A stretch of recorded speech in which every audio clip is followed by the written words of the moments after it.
Always remember, your focus determines your reality. Pay attention, 007. What's an algorithm? Okay, I have another question for you.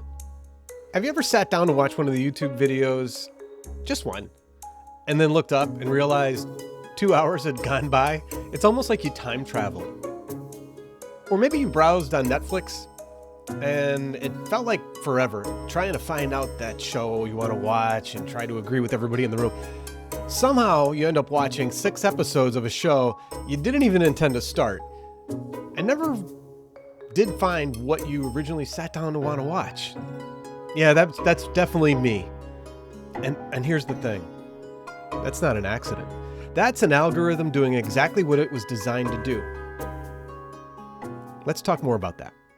Talking about gadgets, games, and gears. AI buzzing in your ears. Parents, teachers, kids unite. We're learning tech and doing it right. Oh, it's a tap, swipe, scroll kind of show where zeros and ones are ready to go. From old school DOS to robots that talk, we're jamming with Mr. Fred's Tech Talks.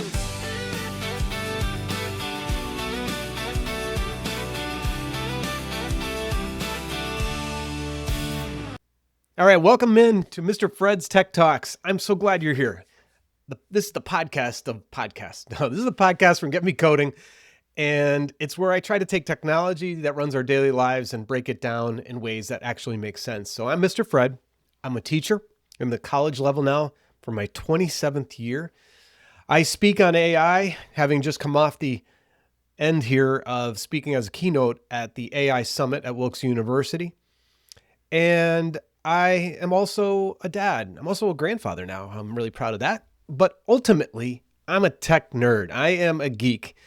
And today, I want to talk about one of the most powerful and quietly influential pieces of technology on the planet: recommendation algorithms. You interact with these things dozens of times a day. Every song on Spotify queuing up, right? Every product that Amazon suggests to you, every post that shows up in your social feed, every video that autoplays, and every article that somehow perfectly matches what you were just thinking about. There is a system behind all that. A very smart, a very fast, and very deliberately designed system. And once you understand how that works, you start seeing it everywhere. You start making much more intentional choices about how you use your devices. So let's get into this one. I think you're going to find this one interesting. Now, this is also the third in a series of talks on my podcast where I kind of bring you along. So we started off with what is data, and then we talked about databases, and now we're getting into these recommendation algorithms, which also build on the data in these databases. Now, I do talk about algorithms in a different way as I explain what is coding. So if you go way back into season 1, I also talk about an algorithm in that sense too. So if you're a teacher or you're a parent or somebody that just wanted to understand how this tech all stuff comes together, check out those earlier episodes and I hope they help. And if you have questions, let me know.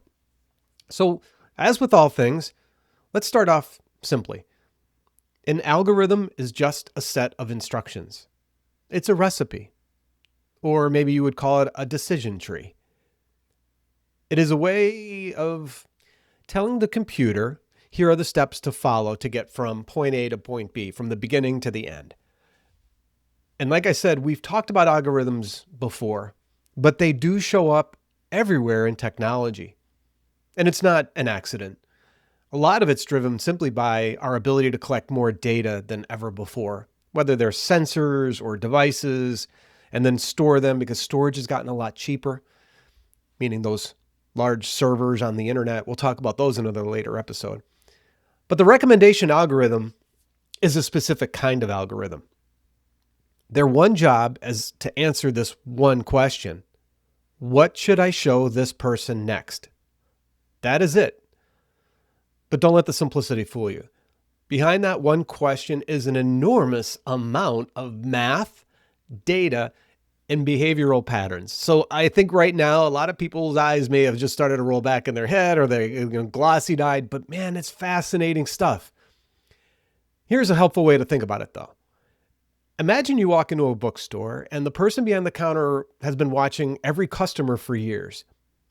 They remember every book that anyone has ever picked up, every genre anyone has ever browsed, every purchase, every time someone came back and said they loved a book or hated it.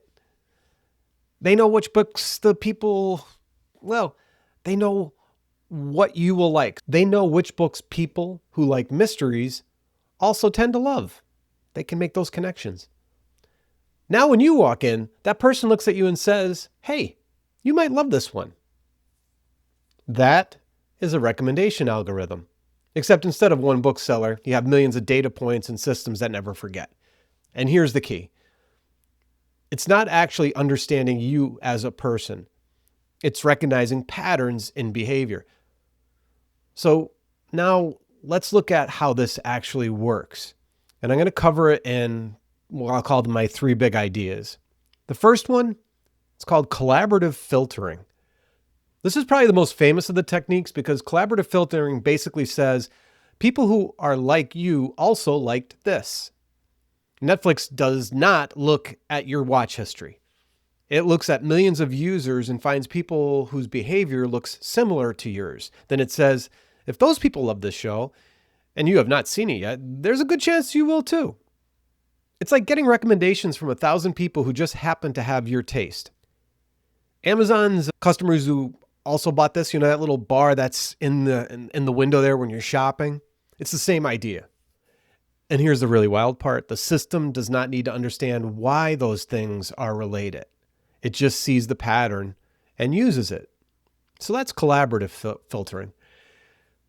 The next one is content-based filtering. Now this one looks at the content itself, the thing. Instead of asking, what did other people like? It asks, what about this thing did you like? Let's say you watched a space documentary, and I love space. I'm wearing my Artemis t-shirt right now, really excited about that last mission that came to a close, and now we're looking forward to Artemis 3. But if you watch that space documentary, I can't talk today. The system looks at topic, and the style, maybe the length of the show, and even the mood, and finds other things with similar characteristics. Spotify does this beautifully. Every song is broken down into data points, like the tempo of the music, the energy, acoustic versus electronic, even how danceable it is. Oh, we won't go there right now. Well, over time, it builds a kind of fingerprint of your taste. And that's why you sometimes hear a song and think, wait, how did they know I'd like this? Now, the third of the big ideas is the engagement data. This is where it gets interesting. We're going to go a little bit deeper here, but in a really important way. These systems do not just look at what you clicked. They pay attention to how you interact, how long you watch, what you skipped, what you replay, what you pause on. All of that helps the system learn what holds your attention. And here's the key idea. These systems are often designed to learn what keeps you engaged. Not necessarily to decide what is best for you, though, but to understand what keeps you watching, scrolling, coming back. And that's an important distinction. Now, once you understand this, you start seeing it everywhere. Social media feeds, they're ranked and filtered. They're not chronological. Spotify playlists, custom built for you. Shopping suggestions that you get, they're completely personalized. News articles based upon what you read. Search results, even slightly tailored ones. And YouTube autoplay, one video can send you down an entirely different path. This is not a throw your phone in the drawer moment. These systems are not out to get you. They're just doing their job really, really well. Okay, here's where I want to slow down just a little bit, because I think this is the most important part of this whole episode. These recommendation algorithms are generally impressive. Like, they're really cool technologies and they are obviously helpful. But there's some other parts that are worth understanding. The first is the filter bubble problem. Now, the first time I became aware of the filter bubble was probably nearly 2 decades ago already, or close to it. I would run this experiment in my classroom where I would ask my students who would have a Google account to log out of Google, but then go to the Google search engine, and then I would give them a specific phrase. Everyone would type in the same phrase to search for, and then they would see their results. I would then say, okay, great. Now I want you to go back in and then log in with your Google account and then put in that same phrase. Then they would start to see that the person sitting next to them would have different results. And that's where they noticed their preferences, their viewing habits, their history, and all that started to impact what they were being served up in terms of a search. Now, a lot of this kind of shifted and changed, and a lot of the tech companies started to change their algorithms, but they did utilize a lot of different data points to give you specific information. So when an algorithm keeps showing you things similar to what you already like, it really starts to narrow your world. If you watch a lot of content about one political perspective, the algorithm shows you more of it. If you engage with content that reinforces a certain view of the world, the algorithm gives you more of that view. Not because it has an agenda, but because it's what you clicked on. And it is optimizing for your engagement. That's what it's designed to do. And then over time, you end up in a bubble, a filter bubble, where your feed starts to feel like it's confirming everything you already believe. Sometimes we refer to it as an echo chamber. And the voices that challenge or complicate that picture, they start to disappear. In higher education, we're constantly striving for in the classroom to have that open discourse, that open conversation with students. And it just seems to have gotten a lot harder. But now that we're learning and listening to podcasts like this, well, we can be a little bit savvier. And I'm going to talk about that here in a second. But this is real. Researchers have definitely studied it. And it does have some serious implications for how we form our opinions and how we understand the world. But that leads us to the engagement trap. Remember how we talked about the algorithm optimizing for your engagement just a few seconds ago? Here's the thing about engagement. The content that is hardest to look away from is not always the content that is best for you. It is often content, videos or pictures that are emotionally charged or they're outrage inducing. They get you angry. Maybe they're the most dramatic or the most addictive. The algorithm doesn't know the difference between I watched this because it was meaningful to me and I watched this because I could not stop even though it made me feel terrible. It just sees that you watched it. And so what? It gives you more. And that leads me to this last one here before we head into this week's tech challenge. And that's the mystery box, the black box. Most of us do not know exactly why we see what we see. The algorithms that run your feeds are proprietary. That means the companies keep them a secret. Companies do not publish the full details of how these algorithms are, as we say, optimized or tweaked. This means you're being influenced by a system you cannot fully see, examine, or audit it. That's worth pausing on right there. I should just do a long dramatic pause. Okay. Now, none of this means recommendation algorithms are evil or that you should delete all your apps. But it does mean that being an informed user matters, right? That's why you're here. Glad to have you here too. Understanding what is happening underneath the surface gives you the power that people who do not understand it simply do not have. And that is exactly why we are talking about it today. All right, let's head into this week's tech challenge. This one is simple, but powerful. We're going to do an algorithm audit. And this is similar to an audit that we did in a prior episode, but I think you'll find this one interesting. For the next 24 hours, I want you to ask yourself these 3 questions. Why is this showing up for me? 2, do I actually want this? 3, did I choose this or did it lead me here? And I have a bonus. Try something new. I want you to search for something different. Watch something outside your norm, meaning what you would normally watch, and see how fast the system adapts. It will. And that moment, that is your aha moment, right? Pretty cool and doing that exercise. That's a great one for your classroom, for your students, for your family, for anybody. Give it a try. Give it a try.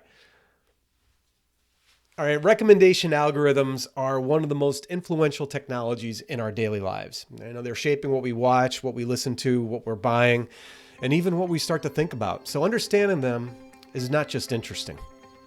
It's a form of digital literacy. And here's the good news. Once you understand it, you do not have to lose control. You actually gain it. And now you know a little bit about collaborative filtering, content-based filtering, and engagement patterns. You are already ahead of most people. That's the Mr. Fred effect. Sorry, just had to throw that in there. And hey, your podcast app is probably already recommending your next episode. You can follow it or scroll back and choose one yourself, just to prove you still can. If this helped you in this episode, share it with somebody, a parent, teachers, classmates, a curious friend. That's how we grow this community. Oh, wait, before we wrap up, I want to share something with you. If this episode got you thinking, and if it gave you one of those aha moments like we spoke about before, or if you're sitting there going, man, more people need to understand this, I'd love to help with that. I speak at schools and workplaces, churches, and other organizations about topics just like this, and I try to break down technology, artificial intelligence, and digital life in a way that actually makes sense. I've been doing it for 27 years. More importantly, I like to help people feel confident using it. So if you're planning something this summer or heading into the fall, whether it's a workshop, a professional development day, parent night even, or a conference, let's connect. Head over to getmecoding.com and you'll find a way to reach out and set up a quick call. We'll talk through whatever you're looking for, and let's see how I can help you serve your group in a meaningful way. Because at the end of the day, this isn't just about understanding technology. It's about helping people feel confident in a world that's changing fast. And until next time, keep on learning, keep questioning, and keep building.